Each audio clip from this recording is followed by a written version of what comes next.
रणभूमि में ये अपने से समझ समझ करके रणभूमि छोड़ करके भाग जाते हैं। इसलिए इनका मारना अथवा इनको जीवित रखना ये सब हमारे हाथ में होना चाहिए। इसलिए जाओ पुत्र, जाओ इंद्रलोक में जाकर के धावा बोल दो, समस्त देवताओं को बंदी बना करके हमारे श्राप में। पिताश्री, आप किसी भी बात की चिंता न करें, मैं शीघ्र ही देवलोक के ऊपर चढ़ाई करता हूँ।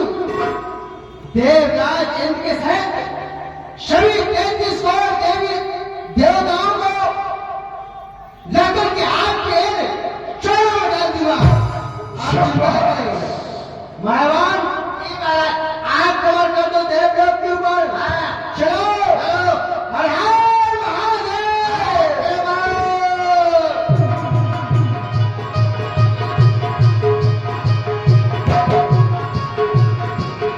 महाराज, क्या देवराज इनका कोई सेवक नहीं दिखाई दे रहा है? मिलेगा तो मैं उससे बोलूंगा आपके बारे में।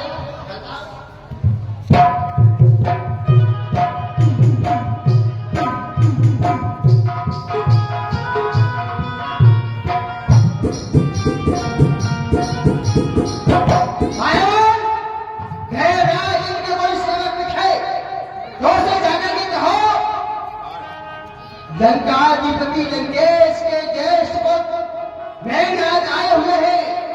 या तो देवराज इंद्र हमारी अधीनता को स्वीकार करे या फिर युद्ध के लिए सावधान हो जाए।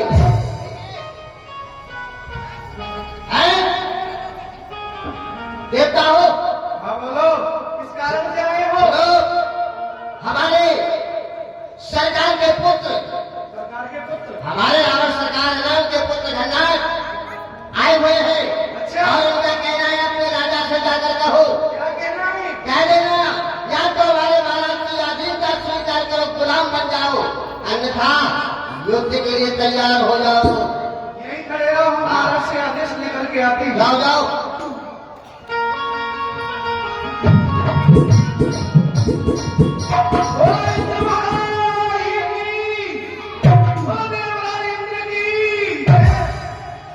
महाराज की जय जयकार हो। महाराज, रावण का पुत्र घरनाथ उत्तम गौड़ियों पर खड़ा है और कहता है या तो मेरी अधीनता स्वीकार करो, नहीं तो संग्राम के लिए तैयार हो जाओ। बताइए महाराज, हमारे लिए क्या आदेश है?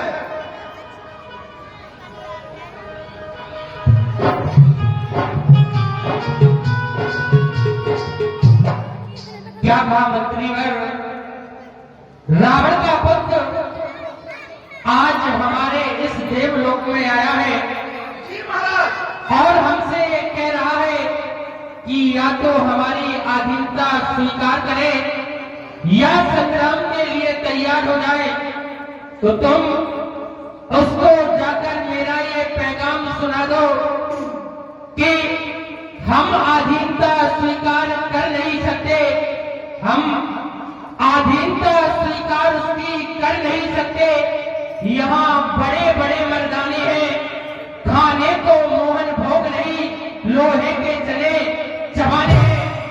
जाओ, जाकर कहो कि हमें तुम्हारी अधीनता स्वीकार नहीं है, हम संग्राम करने के लिए तैयार हैं। जैसी आज्ञा महाराज। ये मायावान अपने सरकार से कह दे, यहाँ कायम नहीं, बुझले नहीं, यहाँ कायम नहीं, बुझले नहीं, यहाँ बड़े बड़े मर्दाने हैं, एक खाने को मोहन भोग नहीं, बेटा लोहे के चले चबाने हैं। तो क्या हमदा रात के पेट पकौड़ा है क्या? अरे तुम पेट पकौड़ा से बेहतर 24 घंटे खाने की बात करते हो। क्या? लड़ने के लिए तैयार है। सरकार, क्या कहा?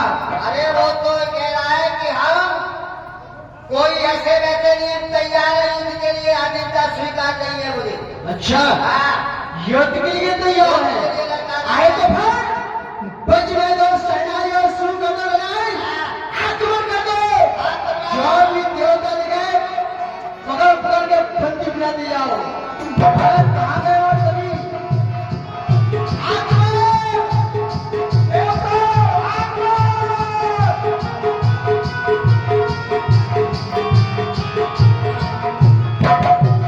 क्या कहा देवराज तुम हमारी अधीनता को स्वीकार नहीं कर सकते।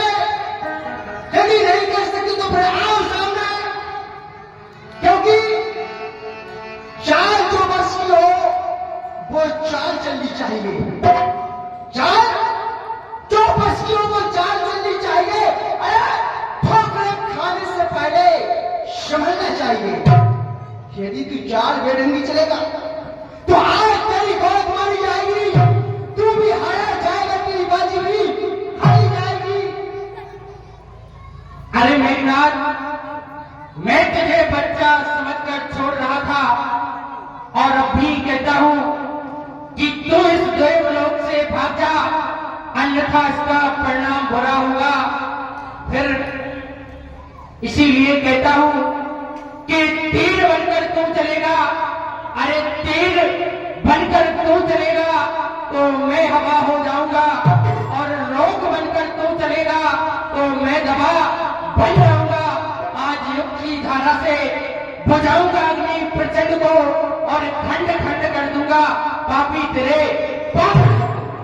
राजन, शत्रु को कभी छोटा नहीं समझना चाहिए, समझे? राजन, शब्दकाई शेर करे वो भी गजराज से, तो जैसे धूल की औखाती के जो आने लगे इस तरह से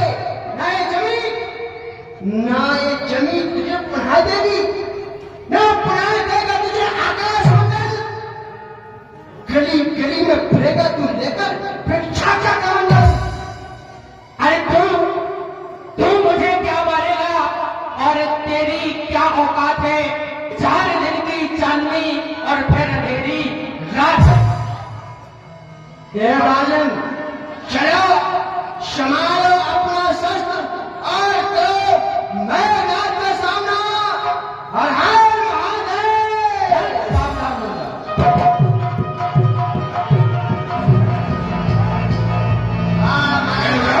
सावधान।